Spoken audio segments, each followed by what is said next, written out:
스위스 출신의 발터닉 목사님은 프랑스 파리 출신의 20세기 종교화의 거장인 조르주 루의 작품 세계를 그린 글에서 이런 질문을 합니다. 오늘날에도 종교 예술이 가능한가? 발터닉 목사님은 인상주의와 표현주의 그리고 추상 예술에 이르는 현대 미술에 대한 비판과 함께 당시 기독교의 관습을 벗어난 예술로 시대를 앞서갔던 조르주 로를 그리며 1961년에 출간된 그의 저서에서 오늘날에도 종교 예술이 가능한지에 대한 질문을 하는 것으로 그의 책을 써내려가기 시작합니다. 저는 개인적으로 인상주의 학파의 그림을 참 좋아합니다. 참 좋아한다고 생각했습니다. 그러나 막상 인상주의 학파의 그림이 다수 전시되어 있는 오르세 미술관 방문했을 때 그리 큰 감흥이 없었는데요. 조금 과장해서 표현하면 실망이 컸다고도 할 수 있습니다. 그 이유에 대해서는 저 자신도 명확하게 설명할 수는 없었지만 단지 그냥 일반적이지 않은 저의 취향이라고만 생각했습니다. 그런데 발터니그의 글을 읽으며 그 해답을 찾을 수 있었습니다. 예술을 사랑하는 모든 사람을 황홀하게 하는 인상주의는 다름 아닌 프랑스 땅에서 탄생했다. 그러나 미술적 아름다움이 극대화되면서 세계관적 내용은 버려졌다. 인상주의에서 종교화가 사라진 것은 염두에 두어야 할 독특한 현상이다. 인상주의에는 종교화가 설 자리가 없었다. 장 프랑스와 밀레를 제외한 19세기 후반의 프랑스 미술은 초월성과는 아무런 관계를 맺고 있지 않았다. 루오가 현세적인 것을 고수하는 인상주의를 경시하는 것은 결코 아니다. 예를 들어 그는 폴 세잔을 참으로 존경하여 그를 모방할 엄두조차 내지 못했다. 그는 자신이 원하는 것을 정확히 알고 있던 사람이었다. 예술적으로 볼 때 현세적 경향을 취하고 있던 프랑스에서 예기치 않게 현대의 가장 종교적인 화가 중 한 사람인 조르주 루오가 나타난 것은 지금까지도 놀라운 일이다. 발터닉은 20세기 중반에 오늘날에도 종교 예술이 가능한가라는 질문을 던지며 만일 가능하다는 확신을 세운다면 자연스레 다음 질문이 대두된다고 말합니다. 꼭 종교적 소재를 다루어야만 하는 그림을 종교적이라고 판단할 수 있는가? 종교 예술은 종교적 내용에 묶여 있는가라는 질문입니다. 그는 작품의 종교적 본질은 그림이 다룬 성경적 주제에 의해서 결정되는 것이 아니라 화가 자신이 얼마나 진정성 있게 삶과 사람에게 깊은 관심을 기울이고 있으며 실존의 성취와 상실에 대한 물음에 대해 성실한 답변을 하느냐가 중요하다고 말합니다. 그의 글 들어보시길 바랍니다. 모든 예술의 핵심은 항상 결코 마르지 않는 신비에 들어있다. 이 신비는 모든 삶의 근본이며 예술가는 영혼을 격렬하게 흔드는 신비를 거역할 수 없다. 특히 강한 경외심에서 우러나와 그려진 세속적인 그림은 종교 예술에 속한다. 반대로 성경의 한 장면을 묘사한다고 해도 거기에 풍자와 조소가 들어있다면 그것은 결코 종교성을 띠지 않는다. 내적 신앙심이 결정적이며 영혼이 무릎 꿇고 있음이 중요하다. 이 두 가지 내적 자세만이 한 미술 작품을 하나님 예배의 수준으로 끌어올린다. 화가가 느낀 실존에 대한 경외심이 감상자의 발걸음을 멈추게 하고 감상자의 마음속과 주위의 시끄러운 소리들을 잊게 한다. 그러면 그림이 그를 사로잡고 그에게 말을 건다. 조르주 로우는 1908년에 처음으로 재판관들을 그린 이후로 재판관이란 주제로 여러 작품을 남겼습니다. 눈을 바닥으로 향하는 피고인보다는 높은 자리에서 판결을 내리는 재판관에게 더욱 관심을 가졌던 것입니다. 루가 활동하던 당시에도 이미 당시에 사법제도에 채찍을 가하는 미술가들이 있었지만 그들의 작품은 결코 풍자화의 한계에서 벗어나지 못한다는 태생적인 한계를 안고 있었습니다. 풍자라는 장르를 통해서 사법제도를 조소의 대상으로 삼았지만 결코 상황을 개선하는 변화는 가져오지 못한 것이었습니다. 이 지점에서 발터니그의 글을 다시 한번 인용하겠습니다. 특히 강한 경외심에서 우러나와 그려진 세속적인 그림은 종교 예술에 속한다. 반대로 성경의 한 장면을 묘사한다고 해도 거기에 풍자와 조소가 들어있다면 그것은 결코 종교성을 띠지 않는다. 루오의 그림이 풍자가 아닐 수 있었던 이유는 그의 마음을 움직였던 두 가지 질문 때문이었습니다. 첫째, 재판관들은 어떤 권위로 법적 판결을 내릴 수 있는가 였습니다. 재판관이라는 인물, 즉 한 개인이 아니라 재판관이라는 지위에 있는 사람, 감히 다른 사람을 심판하겠다고 나서는 인물에게 관심을 가졌고 그 직무에 대한 깊은 숙고 없이 경직된 법조문들을 살아있는 인간들에게 적용하는 것이 과연 옳은가라는 의문을 던진 것입니다. 당시 사법제도의 불의와 오심 가능성 그리고 그 가혹함에 대한 비판이 새겨진 것입니다. 뿐만 아니라 루오는 재판관들 자신이 감내해야만 했던 그들 스스로의 영혼의 고통에도 깊은 관심을 가졌습니다. 이런 질문을 던집니다. 재판관은 단 한 번도 자기 앞에 있는 허약한 인간이 저지른 것과 같은 죄를 짓지 않았는가? 자기도 실은 피고인과 똑같은 죄를 저질렀으면서도 그를 심판하고 있는 것은 아닌가? 차이가 있다면 아무도 재판관이 저지른 일을 모른다는 것뿐이지 않은가? 그리고 루오는 이 질문을 통해 재판관들의 내면을 읽어내기 시작합니다. 이런 상황에 처하여 이 상황에 대해 숙고하는 사람의 속내는 과연 어떠할까? 루오가 그린 재판관들은 가엾은 존재다. 그들은 잘난 척하지만 겸연쩍은 얼굴로 자신만만해 하면서도 자신의 과제를 감당하지 못하겠다는 자세로 앉아있다. 루오의 재판관들에 담긴 더 깊은 배경을 숙고한다면 이 그림들의 숨은 상징적 내용을 절대 간과할 수 없다. 중요한 것은 루오의 그림들이 모든 인간의 마음속에 숨어있는 이웃의 잘못에 대해 떠벌리는 재판관을 지적하려 한다는 사실이다.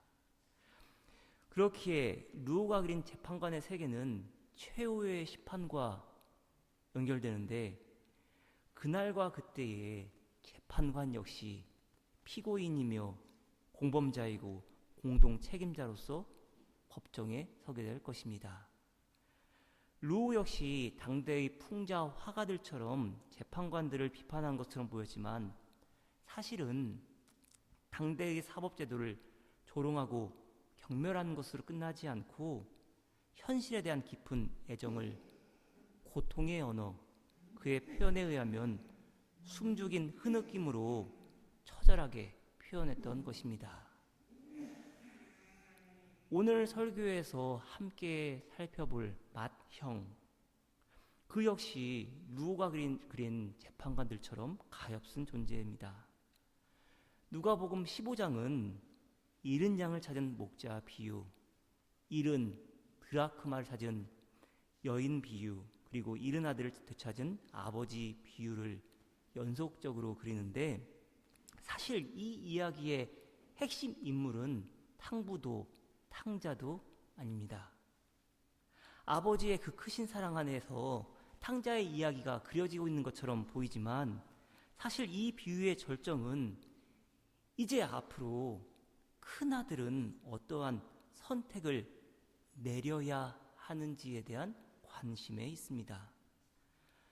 그렇기에 누가복음 15장을 읽는 것만으로는 예수님의 비유의 핵심을 읽어내는 것은 불가능합니다. 결론이 명백하게 드러나 있지 않기 때문입니다. 대신 오늘 본문 누가복음 16장 1절로 13절에 나오는 옳지 않은 청지기 비유를 통해 큰아들에게 요청되는 선택을 살펴보기로 하겠습니다. 아버지의 다함없는 품에 안긴 탕자, 그는 아버지의 다함없는 사랑에 힘입어 부서진 지난 날들을 뒤로하고 새로운 인생을 아름답게 빚어갈 기회를 얻었습니다. 그러나 아버지의 그 크신 사랑은 더 큰 인내를 요구합니다. 탕자는 아버지의 품으로 돌아왔지만 맏아들은 아버지의 곁을 떠나가고 있기 때문입니다. 맏아들의 불만을 들어보십시오. 누가복음 15장 29절로 30절입니다. 아버지께 대답하여 이르되 내가 여러 해 아버지를 섬겨 명을 어김이었거늘 내게는 염소 새끼라도 주어 나와 내 벗으로 즐기게 하신 일이 없더니 아버지의 살림을 창녀들과 함께 삼켜버린 이 아들이 돌아오매 이를 위하여 살찐 송아지를 잡으셨나이다. 이 아들이 아버지의 살림을 삼켜버렸다 말합니다. 살림은 생명을 의미하는 비오스란 헬라어 단어에서 번역되었는데 이 아들이 아버지의 생명을 삼켜버리도록 가만히 내버려 두시고는 이제 와서 그 보잘것없는 놈을 위해 잔치를 베푸느냐고 비아냥거리는 겁니다. 그런데 큰아들의 속마음을 극명하게 표현하는 말이 있습니다. 돌아온 동생을 향해 이 아들이라고 표현하고 있는 것입니다. 이 아들이 돌아오매 원어 성경 보면 이렇습니다. 당신의 이 아들이 돌아오매. 내 동생이 돌아온 것이 아니라 당신의 아들이 돌아왔다는 것입니다. 결코 이 놈만큼은 내 동생으로 인정할 수 없다는 겁니다. 큰아들이 아버지의 모든 명령에 순종하며 살아온 것처럼 보이지만 사실은 법적인 울타리 안에서 불법적인 삶을 살아왔음을 분명하게 드러내고 있는 것입니다. 탕자가 아닌 맏아들이야말로 조르줄루가 그린 재판관들이었고 더 깊은 죄악 속에서 더 큰 죄를 지으며 살아온 인생이었습니다. 그런 그를 향해 아버지는 다음과 같이 말씀하십니다. 누가복음 15장의 마지막 두 구절입니다. 아버지가 이르되 예 너는 항상 나와 함께 있으니 내 것이 다 내 것이로되 이 내 동생은 죽었다가 살아났으며 내가 잃었다가 얻었기로 우리가 즐거워하고 기뻐하는 것이 마땅하다 하니라. 죽었다가 살아났으며 잃었다가 얻은 이 아들이 누구라는 겁니까? 이 내 동생은 죽었다가 살아났으며 내가 잃었다가 얻었기로 너의 동생이라는 겁니다. 돌아온 이 아들이 사랑하는 내 아들일 뿐만 아니라 여전히 너의 사랑하는 동생이어야 한다는 겁니다. 그렇다면 여러분, 과연 큰아들은 어떠한 선택을 내렸을 것 같습니까? 그리고 성경은 저와 여러분에게도 동일한 질문을 던지며 누가복음 15장을 마무리합니다. 만일 나 자신이 큰아들이라면 돌아온 이를 다시금 나의 동생으로 맞이할 수 있을 것인가? 하나님은 요나에게도 동일하게 부르셨습니다. 요나서의 마지막 두 구절입니다. 여호와께서 이르시되 내가 수고도 아니하였고 재배도 아니하였고 하룻밤에 났다가 하룻밤에 말라버린 이 박넝쿨을 아꼈거든 하물며 이 큰 성읍 니느웨에는 좌우를 분별하지 못하는 자가 12만 명이요 가축도 많이 있나니 내가 어찌 아끼지 아니하겠느냐 하시니라. 탕부 하나님은 큰아들에게도 동일하게 질문하십니다. 내가 어찌 아끼지 아니하겠느냐? 내가 어찌 나의 아들이며 너의 동생인 그를 아끼지 아니하겠느냐?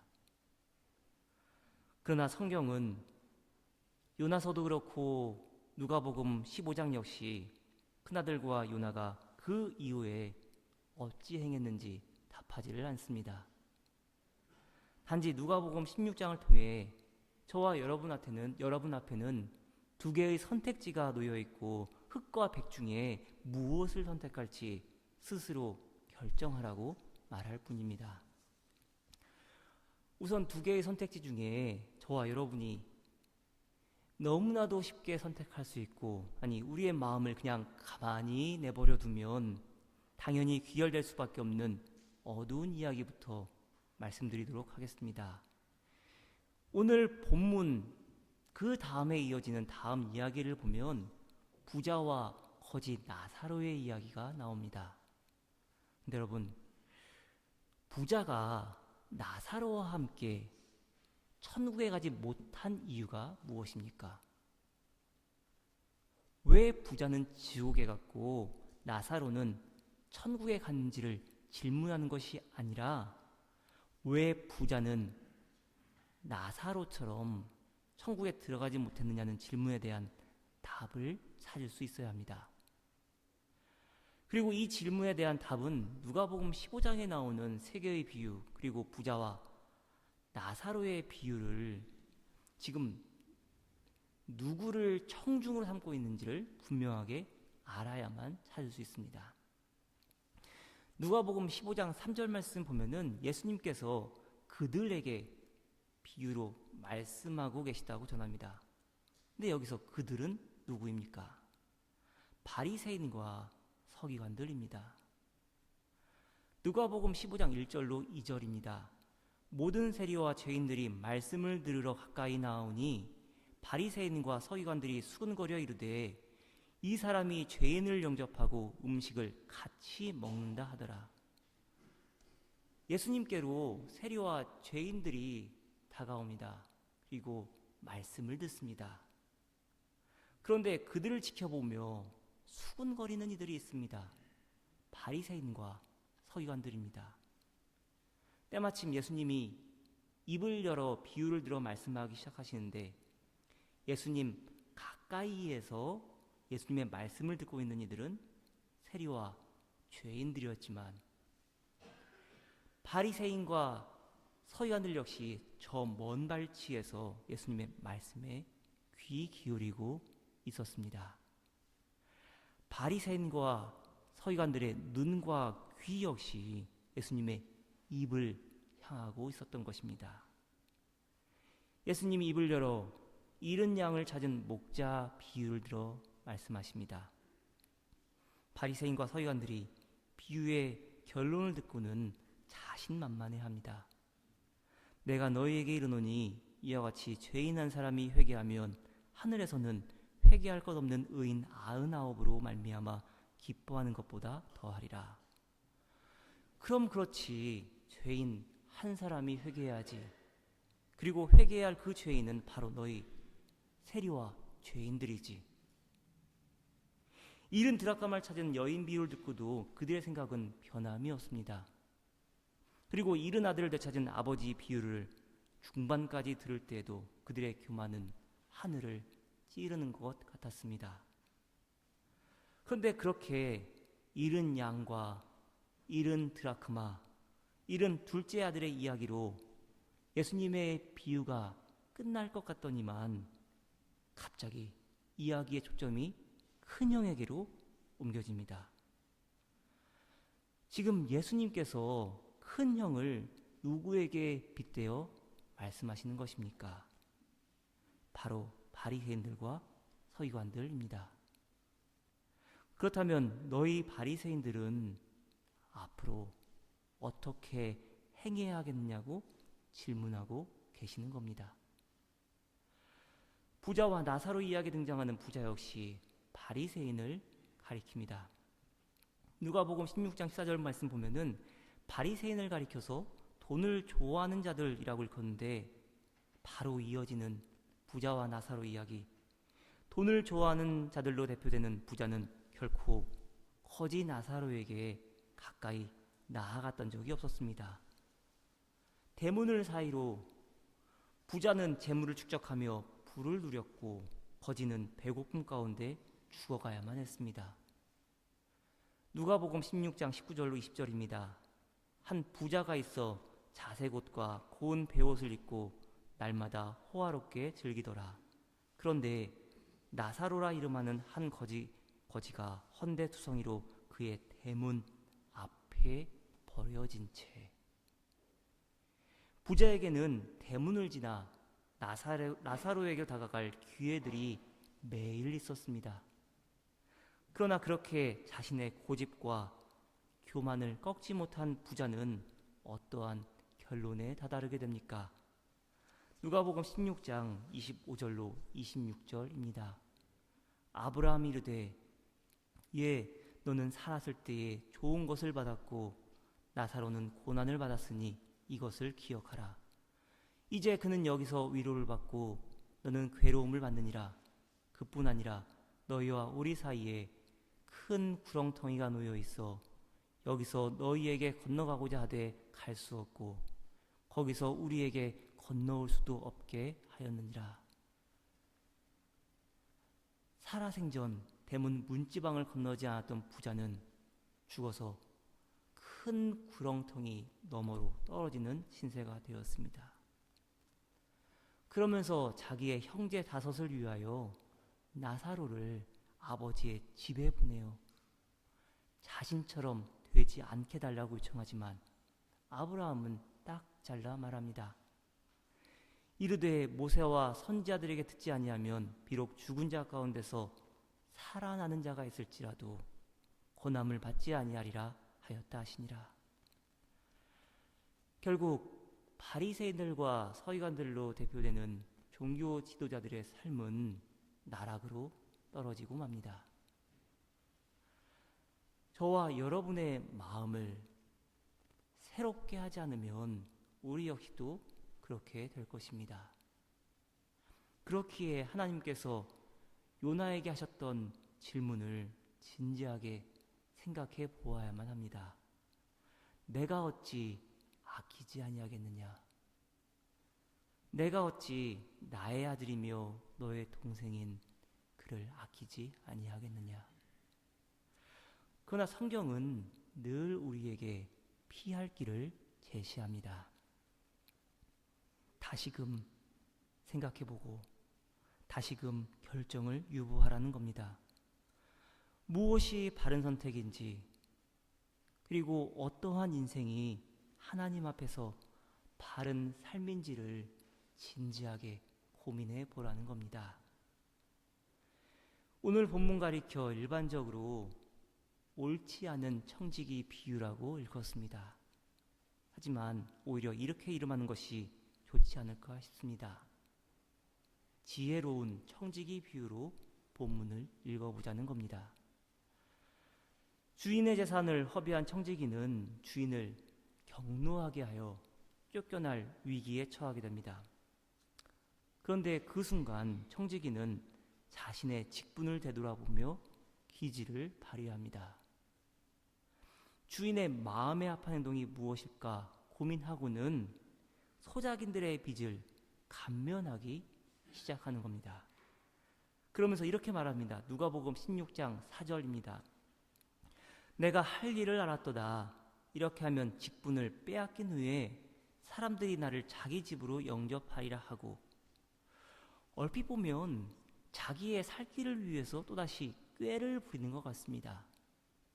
소작인들의 빚을 20% 심지어 50%까지 탕감해주면 비록 주인에게 쫓겨난다 할지라도 살 길이 있을 것이라는 계산입니다. 그런데 어찌된 일입니까? 주인은 오히려 청지기의 행동을 칭찬합니다. 누가복음 16장 8절입니다. 주인이 이 옳지 않은 청지기가 이를 지혜 있게 하였으므로 칭찬하였으니 이 세대의 아들들이 자기 시대에 있어서는 빛의 아들들보다 더 지혜로움이니라. 바리새인들은 결코 지혜롭지 못했습니다. 주인의 뜻을 알지 못했기 때문입니다. 예수님은 불의의 재물로 친구를 사귀라 말씀하시는데 여기서 불의의 재물이 무엇을 걷는지에 대한 분명한 이해가 있어야 합니다. 내가 너희에게 말하노니 불의의 재물로 친구를 사귀라. 그리하면 그 재물이 없어질 때에 그들이 너희를 영주할 처소로 영접하리라. 재물 자체는 부정하지 않습니다. 하지만 주인의 재물을 잘못 관리하고 잘못 사용했기 때문에 불의하다라는 겁니다. 그러나 바리새인들은 불의의 제물로 친구를 사귀기보다는 여전히 재물을 더 좋아하였고 이익에 더 관심이 많았습니다. 바로 이러한 바리새인들을 향해서 예수님은 선택의 기회를 허락하십니다. 그동안 주인의 재산을 허비했던 청지기였지만 이제는 주인의 마음에 합하게 재산을 사용하라는 겁니다. 소작인들의 빚을 감면해 주는 일이 세리와 죄인들을 너의 동생으로 받아들이는 일이 아버지의 뜻에 합한 행동이라는 겁니다. 사랑하는 여러분, 지난 세월 저와 여러분은 어떤 마음가짐으로 서로를 대하며 살아왔습니까? 겉으로는 아무 문제 없는 것처럼 서로 간에 웃으며 지내지만 등을 보이기만 하면 서로를 욕하고 깎아내리기에 바쁘지는 않았습니까? 저도 그렇고 여러분도 그렇게 살아왔습니다.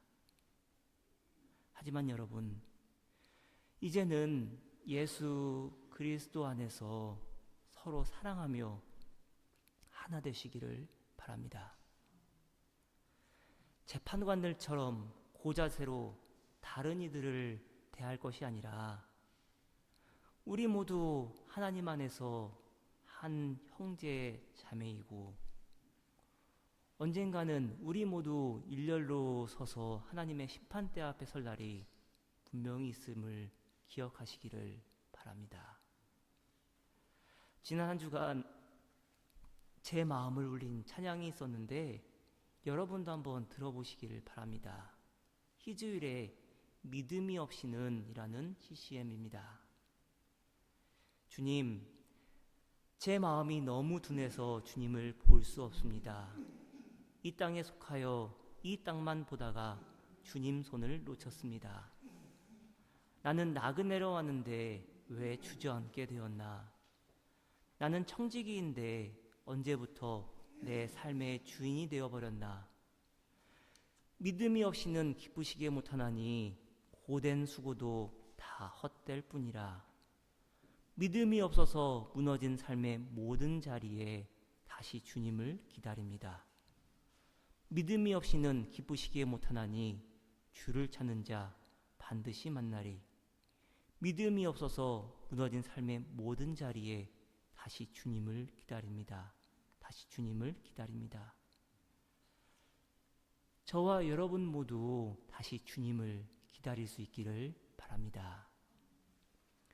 믿음이 없어서 무너진 삶의 모든 자리에 다시 주님을 기다리시기를 바랍니다. 왜 저와 여러분의 마음이 둔해져서 주님을 볼 수 없게 되었습니까? 왜 이 땅에 속하여 이 땅만 보다가 주님 손을 놓쳤습니까? 하나님 안에서 나그네의 길을 걸어가야 하고 청지기의 삶을 살아가야 하는데 언제부터인가 우리 자신이 내 삶의 주인이 되었기 때문입니다. 지난주일 설교에서 돌아온 탕자가 어떠한 인생을 살아야 할지 베드로 사도가 말하는 나그네 개념으로 풀었습니다. 혹 잘 기억이 나지 않으시면 댁에 돌아가셔서 지난주일 설교 한번 들어보시길 바랍니다. 베드로전서 1장 2절 말씀입니다. 곧 하나님 아버지의 미리 하심을 따라 성령이 거룩하게 하심으로 순종함과 예수 그리스도의 피뿌림을 얻기 위하여 택하심을 받은 자들에게 편지하노니 은혜와 평강이 너희에게 더욱 많을지어다. 그런데 성부 하나님의 미리 아심과 성령 하나님의 거룩하게 하심에 힘입어 성자 하나님의 뜻과 계획에 철저한 순종으로 나아가기 위해 필요한 자세가 있습니다. 필요한 우리의 마음 자세가 있습니다. 근신하며 하나님을 두려워하며 살아가라는 겁니다. 베드로 사도는 다음과 같이 말합니다. 베드로전서 1장 13절로 17절입니다.